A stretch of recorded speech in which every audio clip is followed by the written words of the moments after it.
지도를 보시면 제 3차 십자군 지도입니다. 1190년경입니다. 먼저 지도를 읽어보도록 하겠습니다. 그 잉글리시 앙주 제국이 여기에 이렇게 있고요. 당시에 잉글랜드 영토가 요 프랑스까지 많이 차지하고 있었던 상황입니다. 그리고 홀리로만 엠파이어가 이렇게 있고요. 이탈리아 중부까지 먹었네요. 그리고 비잔티움 제국이 오른쪽에 또 있고요. 그리고 십자군 국가들이 보라색으로 이렇게 크루세이드 스테이츠 이렇게 있고요. 이집트에는 보시면 아이유브 왕조가 있는데 이때는 사실 이제 3차 십자군이 가기 전에는 아이유브 왕조는 아니고 파티마 왕조 상태였을 때부터 이제 말씀을 드리도록 하겠습니다. 그리고 스페인 남쪽에는 알모하드 에미레이츠라고 돼 있네요. 그게 뭐 아미르국이었나 봅니다. 보시면 잉글랜드 함대가 이렇게 포츠머스에서 이런 식으로 와서 이렇게 리스본 지나서 지브롤트를 지나서 마르세유 해서 이렇게 시칠리아까지 이렇게 도착하게 되고, 그 다음에 리차드 1세는 당시에 그 필리프 2세와 프랑스의 베질레이에서 출발합니다. 따로. 그래서 빨간색 점선으로 이렇게 타고 내려와서 이렇게 해서 합류하게 되는 것이고요. 프랑스 함대는 이렇게 제노바에서 시칠리아로 바로 이렇게 내려오는 것이고, 그 필리프 2세도 여기 베질레이에서 같이 출발해 가지고 이렇게 내려와서 페로로 해서 이렇게 합류하게 되는 것입니다. 그리고 그 다음에 프리드리히 바르바로사, 이 사람은 여기 좀 확대해 보도록 하겠습니다. 보시면 레티스본이라고 되어 있는데요. 여기가 이제 독일어로 하면 레겐스부르크가 됩니다. 레겐스부르크에서 이렇게 부다페스트, 베오그라드 쭉쭉쭉 해서 콘스탄티노플로 해서 이렇게 지나가서 먼저 진군을 하다가 괴크수강에서 여기서 읽어보면 이제 뭐 익사했다. 괴크수강 그 프리드리히 1세 바르바로사가 익사한 곳입니다. 죽은 강이 여기입니다. 그리고 이 다음부터는 이제 아들이 이렇게 데리고 군대를 데리고 진군을 하는 것이죠. 지도를 여기까지 읽어 놓은 상태에서 시간 순으로 보도록 하겠습니다.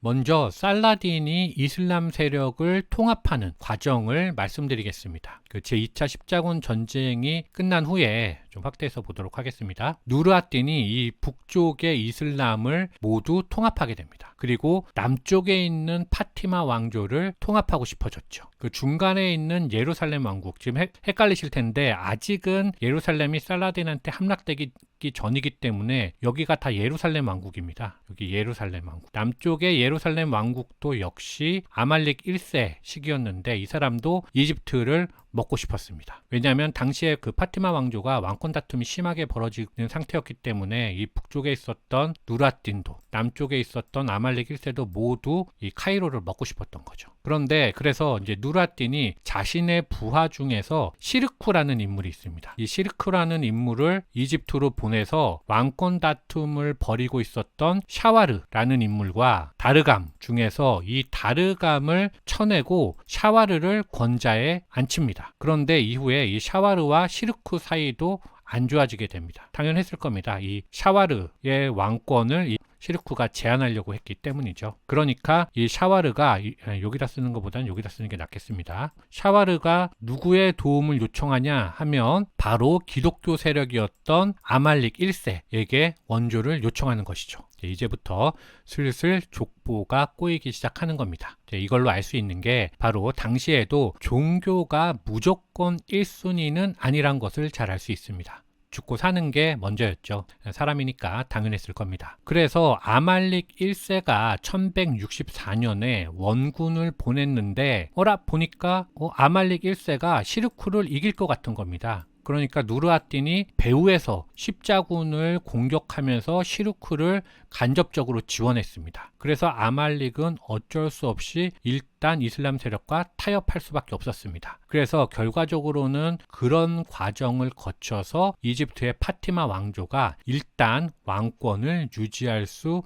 있게 되었습니다. 이후에 3년 후에도 똑같은 일이 또 벌어지는데 이번에도 샤와르가 아말릭 1세에게 도움을 요청합니다. 그래서 이때는 아말릭이 실제로 이제 알렉산드리아 쪽으로 가서 여기서 파티마 왕조를 구해주게 되거든요. 그래서 대신 그 구해준 대신에 이때부터 파티마 왕조가 이집트의 십자군 주둔을 허용합니다. 그러면서 사실상 예루살렘 왕국의 보호국으로 전락해버립니다. 그러니까 아말릭이 보기에 얘네 너무 허약하네. 내가 직접 내려가면 먹을 수 있겠다라고 생각하고 이집트로 출정하게 됩니다. 그러니까 샤와르가 이번에는 이번에는 다시 한번 누르아딘에게 도움을 요청하는 겁니다. 완전 콩가루죠. 왔다리 갔다리 합니다. 그래서 누르아딘이 다시 한번 시르쿠를 이집트로 보냅니다. 아까 위에서 제가 말씀을 안 드렸는데 시르쿠가 바로 살라딘의 삼촌입니다. 그래서 시르쿠가 카이로로 가서 카이로에서 십자군을 막아내거든요. 그리고 시르쿠가 이번에는 샤와르를 죽여버리고 자기가 바로 파티마 왕조의 와지르, 즉 지도자가 되어버립니다. 그런데 시르쿠마저도 바로 연이어서 죽어버리거든요. 그러니까 시르쿠의 조카였던 알-나시르 살라하딘, 즉 살라딘이 삼촌의 뒤를 카이로에서 잇는 겁니다. 그런데 알고 봤더니 시르쿠보다 살라딘이 더 출중한 인물이었던 겁니다. 그래서 살라딘이 카이로에다가 성도 쌓고 군대도 재조직하고 재정비하면서 어떤 외부의 공격에 대비하고 있다가 결국에 그 1171년에 그 파티마 왕조, 허울뿐인 파티마 왕조를 없애버리고 아이유브 왕조를 개창하면서 이집트 지역의 새로운 통치자가 되는 겁니다. 아이유브 왕조가 이렇게 노란색으로 있지만 당시는 요 예루살렘이 다 아이유브 왕조 것은 아니었다. 여긴 예루살렘 왕국이었다. 이렇게 보시면 되겠고요. 참고로 이 아이유브라는 말은 그 살라딘의 아버지 이름이 나무즈 아딘 아이유브입니다. 그래서 거기서 나온 그 성을 따온 거죠. 그래서 살라딘의 성도 아이유브입니다. 그렇게 해서 이제 아랍 세력은 이 누르아딘과 남쪽의 이집트의 살라딘의 양두 체제가 되었습니다. 그런데 1174년에 누르아딘도 사망했습니다. 게다가 누르아딘의 아들도 어렸기 때문에 왕권 공백기가 생겼거든요. 그래서 지금이 기회다라고 생각한 살라딘이 먼저 공격한 곳이 바로 다마스쿠스였습니다. 이렇게 다마스쿠스를 먼저 공격해서 다마스커스를 함락시키면서 이슬람 남부를 살라딘이 다 통합한 것이죠.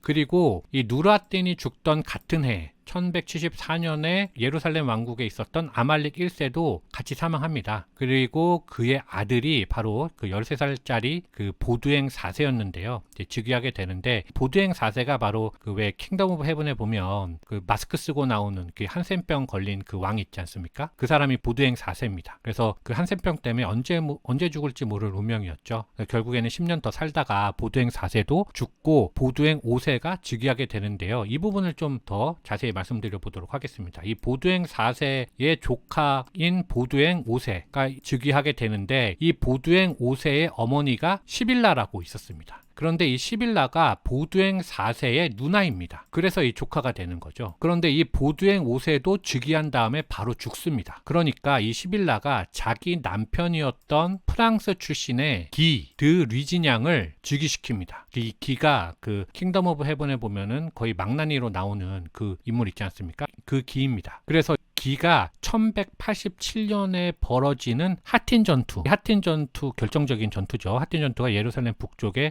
대략 이쯤 될 겁니다. 이 경계. 이 하틴 전투에서 살라딘에게 결정적인 패배를 당합니다. 그래서 이 전투에서 기가 포로로 잡혀버리죠. 물론 훗날 풀려 나긴 하지만 그래서 하틴 전투의 결과로 예루살렘을 포함한 대부분의 성지가 살라딘에게 넘어가면서 이런 지도가 완성되게 됩니다. 노란색 지도가. 그리고 예루살렘 함락에 충격을 먹은 서유럽 사람들이 이제 제3차 십자군을 보내게 되는 것이죠. 1187년 10월에 예루살렘이 함락됐다는 소식이 유럽에 빠르게 전파되었습니다. 그러니까 당시의 교황이었던 그레고리오 8세가 칙령을 발표해서 유럽 전역에서 펼쳐지고 있는 모든 전쟁은 7년 동안 강제로 휴전할 것을 명령합니다. 덕분에 당시 전쟁을 펼치고 있었던 잉글랜드의 헨리 2세와 그 프랑스의 필리프 2세가 휴전 협정에 조인하고 십자가 서약을 하게 됩니다. 어디에서? 프랑스의 베질레이에서 만나가지고 이제 그만 싸우고 우리 십자군 가자 이렇게 한 겁니다. 그래서 제3차 십자군이야말로 십자군 운동의 정점이라고 보면 되겠습니다. 왜냐하면 처음부터 각국의 왕들이 직접 참가하는 십자군이었기 때문입니다. 보시면 잉글랜드의 리처드 1세, 프랑스의 필리프 2세, 신성로마 제국의 프리드리 1세가 몽땅 참전을 했고요. 이 지도에는 지금 없지만 오스트리아의 레오폴트, 이쯤 되겠죠. 레오폴트 5세도 출전을 합니다. 이제 구체적으로 보면 1189년 4월에 프리드리히 바르바로사가 70이 넘은 노구를 이끌고 레겐스부르크에서 출발해서 이렇게 내려와가지고 슝슝슝 내려와서 당시 이제 병력이 기병 3천을 포함해서 15,000명, 역대 최고로 많은 군사수를 이끌고 콘스탄티노플에 내려온 다음에 여기서 다시 이렇게 내려와가지고 비잔티움 길 따라가지고 이렇게 넘어가다가 여기 이슬람 세력으로 넘어왔네요. 넘어오다가 여기서 죽게 되는 거죠. 이때 당시 그 비잔티움 황제가 이사키우스 2세였는데 이 사람은 되게 못마땅해 했다고 합니다. 왜냐하면 2차 때 독일군이 넘어오면서 너무 많은 약탈을 하기도 했고 우리가 오라고 하지도 않았는데 자기네들 멋대로 진군했고 해서 이제 못마땅한 상태였는데 어쨌든 이렇게 그 바르바로사가 진군을 하다가 어디서 죽냐, 자 확대해 보도록 하겠습니다. 바로 살레프 현 괴쿠스 강입니다. 여기서 도착해서 강을 여기로 이렇게 건너다가 익사해서 죽습니다. 대충 읽어보면은 그 1190년 6월 10일에 괴쿠스에서 뭐 익사해서 죽었다 이런 말이 나옵니다. 그러니까 아들이었던 프리드리 6세가 나머지 부대를 이끌고 이렇게 와가지고 레반트로 넘어와가지고 아크레까지 가게 되는 것이죠. 그리고 다음으로 보시면 1190년 7월에 리처드 1세와 필리프 2세가 이제 시칠리아 북쪽 그 메시나라고 되어 있네요. 이 메시나에서 만나가지고 각각 함대를 출발시킵니다. 1190년 7월에 만났으니까 여기서 겨울을 보내고 이듬해 4월에 필리프가 먼저 이렇게 배를 타고 크레타섬을 지나가지고 아크레로 가게 됩니다. 그리고 두 달 후인 6월 달에 리처드 1세가 먼저 이렇게 또 출발해서 빨간색이죠. 바로 크레타를 거치지 않고 여기에 키프러스로 바로 가서 이 키프러스를 점령합니다. 점령하고 아크레로 넘어가게 되는 것이죠.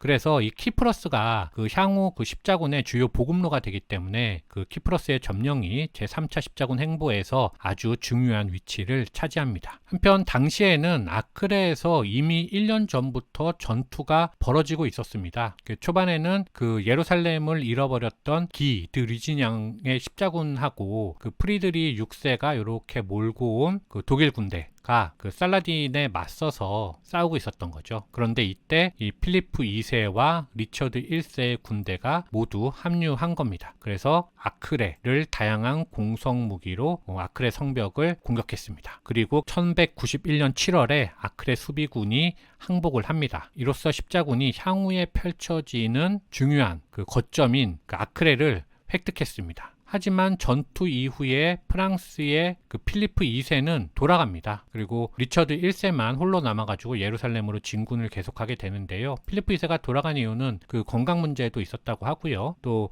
그 프랑스의 내부 문제도 있었고 이런 여러 가지 복잡한 문제로 인해서 필리프 2세는 먼저 돌아가게 됩니다. 그리고 이제 1191년 9월에 아르스프가 이 아크레 바로 밑입니다. 이 바로 밑에 아르스프라는 곳에서 리차드 1세가 살라딘 군대를 격파합니다. 그러면서 또 남쪽으로 더 내려가게 되죠. 하지만 결국에 예루살렘을 함락하지는 못합니다. 보급 문제도 있었고 내부 분열 문제도 있었고 해서 이제 다시 후퇴하게 되죠. 그리고 이듬해 4월에 다시 재공격을 하지만 다시 한번 그 실패하면서 진격을 포기합니다. 그래서 이후에 리처드 1세와 살라딘이 협상을 통해서 향후 3년간 휴전하기로 약속을 합니다. 그리고 이 협정에 따라서 기독교 순례자들이 예루살렘을 방문할 수 있게 되는 것이죠. 따라서 이 그 협정 이후에 리처드 1세가 귀국길에 오릅니다. 그런데 이렇게 배 타고 왔던 길을 되돌아가다가 쪼쪼쪼쪼 가다가 이 시실리 근처까지 다 와서 여기서 폭풍을 만납니다.